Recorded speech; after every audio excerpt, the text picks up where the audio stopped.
Okay, we were talking about, as far as like the huge gray, almost like a huge gray area, as far as, okay, what's photography and what's creating it versus actually, capturing it. Now, do you do both styles, or do you prefer one to the other? What I'm doing.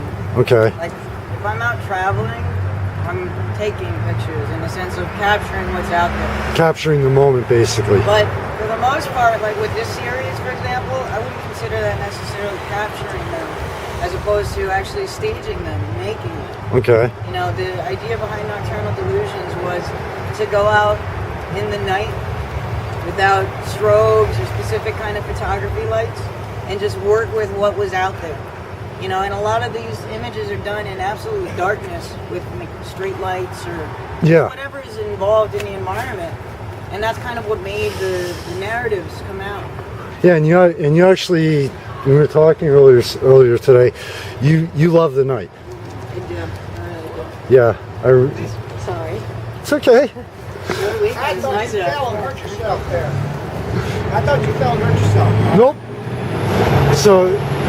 But yeah, so now, as far as even the two types of light, day versus night, for a photographer, they're two totally different ballgames. I mean, other than the obvious. Do you have to almost be kind of more creative at night than during the day, or is it? You definitely have to be more on your toes. Night is very unforgiving. For starters, because there's less light than there is during the daytime. And let me specify the fact that just because it's night does not mean there's no light. Even if it's dark, there's light. There's just less light. So to take the pictures, you can still take them. You just need to have the aperture open a lot longer. And that is a really fascinating effect, because if you try to make any human being, especially the way you are right now, for example, it's cold out, it's that much harder to stay still. Yeah, I'm shaking right now. Now, what happens on camera is when you do that, and if you have the camera on a tripod, the entire environment is standing still. So as long as the camera's on a tripod, everything will come out razor sharp. But each of the characters in the picture, each person model that I have in there, as best as they try to stay still, they're not gonna. And what happens is it gets soft, and it almost looks more like a painting. It almost starts to look more like a painting. Okay. And that's kind of like the feel that I was liking with it. So almost like a combination between the true photo and capturing and the artistic and creating. Almost like the combination of the two.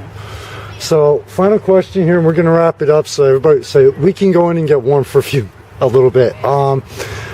Advice to photographers and people who want to just go above the taking family photo level. Other than obviously get a camera you're comfortable with, other than the basics, like what advice would you give to people? Practice. Just shoot and shoot and shoot. That's the only thing that ever works, is just take more pictures. Now what about the learning aspect of it also? Or would you suggest a combination of learning and just developing the natural feel for it? I think just like with all the other arts, the best place to start is to look at, throughout the history of that art, like photography otherwise, to find the greats and to look at those images and to see what is it that I like about them. Okay. And once you start pinpointing what you like, then you can start figuring out, well, what do I want to bring about in my own work? Okay. So practice. Now, The only thing that makes it better. Now, this is the chance where I give everybody to brag about their work, final comments, and brag about what they do, and really promote themselves. Where can people find you online? You work online? I know here, do you do like different photography exhibits, etc.? Where can people find you? Right now, the bulk of my time has been really involved with doing this talk. No, please. How's it going? Hey, how's it going? Right now, the bulk of my time has been spent with Decent Pop, and I'm doing a lot of different things with that. Okay. So right now, I would say check out what's going on with that. Okay. Do you have a website or like Facebook? I own one, but I haven't actually launched my own one yet. Okay. So it's there. But Okay. All right. Well, thank you very much for your time.